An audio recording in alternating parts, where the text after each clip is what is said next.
not an open world game, but one of the most important things that we've tried to achieve is that in keeping the narrative from start to finish, we want to give the player an opportunity to become an explorer and to actually have some time to get out there and look for the relics and the mysteries. We then open the world up and we give you an open chance to be able to come into our hub systems and really have a chance to explore.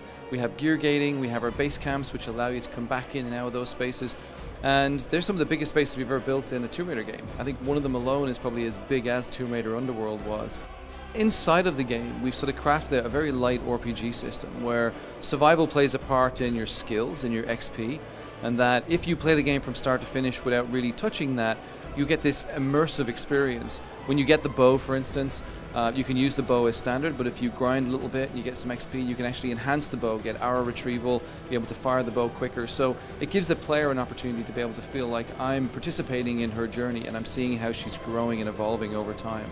It would be spoiling if I was to tell you what the bow is going to become, because to us it's going to become instrumental. But in saying that, there will be other weapons and there'll be other tools, and we use a gear gating system, which basically is that when you get given that item, it's only good for a certain amount of uses, and as you upgrade it, it allows you to be able to do more. And when you combine that with our hub system, you'll come into a space with a piece of gear and you'll realize that you can only do so much.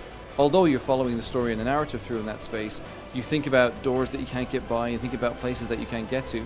As you go through the game and you start to re-equip that piece of your itinerary, you can use your base camp fast travel system to come back into those areas and use this sort of upgraded gear to be able to move around to areas that you couldn't get to previously. So this is a very new and unique take on Tomb Raider. You know, we've kind of left the older Tomb Raider to the side. We're honored to have been part of that, building legend and a various underworld, but we really took this as an opportunity to refresh the franchise and try and find new ways to be able to bring things like puzzles, which is now Smart Resourceful Lara, which is situational analysis, overcoming obstacles on the island that have been there before, and really taking the engine and the physics and looking at things such as the building blocks of the world, buoyancy, fire, how it interacts with water, and trying to create puzzles in a world in which you feel is real. You feel like you're actually participating and doing something which you would do in real life.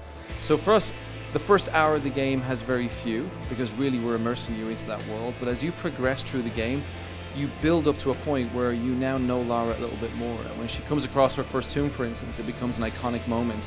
When you come into puzzles and you have to overcome them for certain reasons, you start thinking about, this is a very unique take on it, and I can see why, because it's relevant to the character and to the world.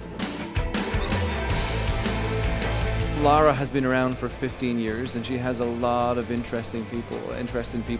There's a lot of fans, there's a lot of people who it was one of the first games they've ever played, and they look at Lara and think, you know, this may not be the Lara that I know before, and I'm questioning it. And as a curse is the fact that she's been around for 16 years, and it's hard to reimagine a character that's been around that long.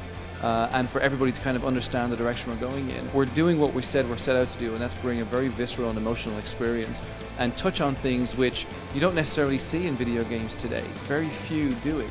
And for us, it's about setting the tone and the motivation of a character, and to do that, we may ride very close to the sun at times.